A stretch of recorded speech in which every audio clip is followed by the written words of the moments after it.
Olá, Eritro! Hoje iremos falar de acidente vascular cerebral na doença falciforme. O acidente, o AVC, é muito comum nos pacientes com doença falciforme. É uma complicação grave e com sequelas graves que acontece na doença falciforme em até 12% dos pacientes e ocorre desde a infância até os adultos, né? Essa predisposição ao acidente vascular cerebral, ela é observada porque a doença falciforme, de uma forma geral, tem muita lesão endotelial causada pelas crises vaso-oclusivas e pelas hemácias falcinizadas. Então, é observado uma hipertrofia da parte do endotélio, os vasos, com redução no lumen das artérias, favorecendo fenômenos isquêmicos. Bom, dentro da fisiopatologia, além dessa lesão vascular que pode ter estenose, oclusões, dissecções ou malformações como moia-moia, há uma precipitação de eventos isquêmicos quando eu tenho uma queda, principalmente abrupta, de hemoglobina. Nos casos, por exemplo, de uma infecção por parvovírus, eu tenho uma crise aplásica ou alguma complicação da doença falciforme, em especial que está relacionada com febre, convulsão e outros quadros inflamatórios.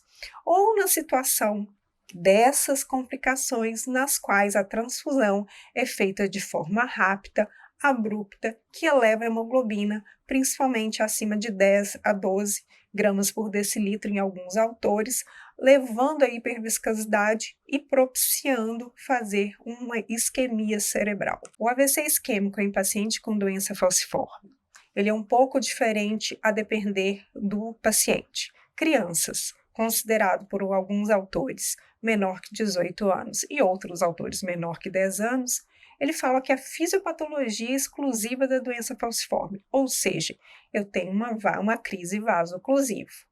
Agora, os adultos, acima de 19 anos, de forma inequívoca, a fisiopatologia pode estar associada também com risco cardiovascular, com diabetes, hipertensão, com outras coisas que podem fazer aumento de placa teratoma-tosa, e aí o cuidado é diferente e o risco de transformação hemorrágica é maior no adulto que na criança. Então, como que eu vou fazer o diagnóstico? Sempre, primeira coisa, clínico. Qualquer paciente com doença falciforme, em qualquer idade, que tiver uma alteração neurológica nova, como uma disfagia, uma alteração motora, de fala, de visão, convulsão, uma cefaleia que não tinha, ele tem que ser pensado em um AVC.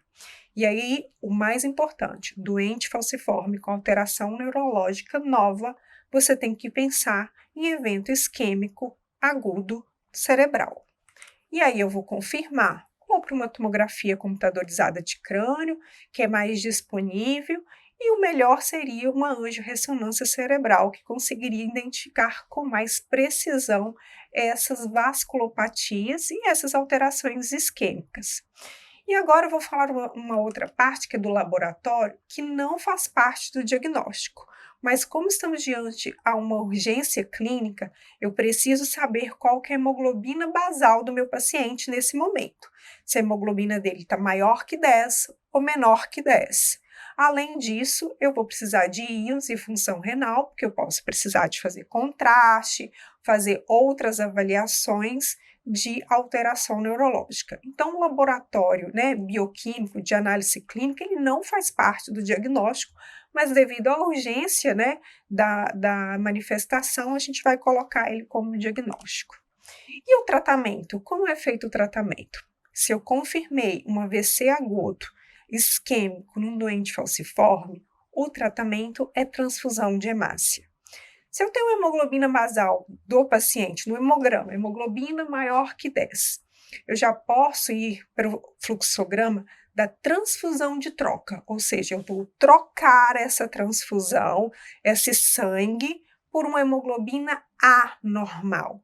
Essa hemoglobina A, ela vai ser capaz de perfundir o cérebro adequadamente, uma vez que a hemoglobina S não é adequada.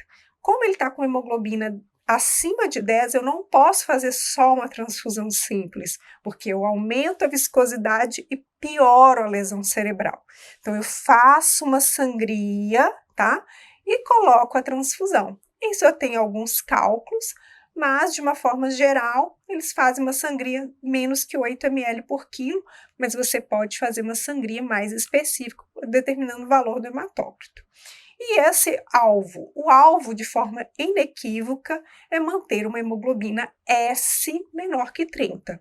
Alguns autores, no guideline da ASH em 2020, falam entre 15% e 20% no AVC agudo. Agora, se esse paciente tem menos de 10 de hemoglobina, 7, 8, ele deve fazer uma transfusão simples, ou seja, uma transfusão normal, né? De hemácias, se possível, fenotipadas e deleucotizadas, para ele chegar nessa hemoglobina de 10, para aí sim começar a fazer a troca das hemácias. A troca das hemácias sempre é mais fácil. Eu posso fazer a troca manual, que é essa que eu faço a sangria e coloco uma transfusão simples, ou se eu tiver um grande centro que tem aférese terapêutica, eu posso fazer a eritrocitoaférese terapêutica. Eu posso, qualquer valor de hemoglobina, eu posso fazer a eritrocitoaférese. Você vai precisar de um acesso central, que normalmente os doentes falciformes não possuem, e você vai precisar de uma quantidade grande de hemácias fenotipadas e compatíveis, né, para esse paciente, de 5, 7 bolsas, para fazer a troca da volemia desejada e o nível de hemoglobina que você deseja que seu paciente fica.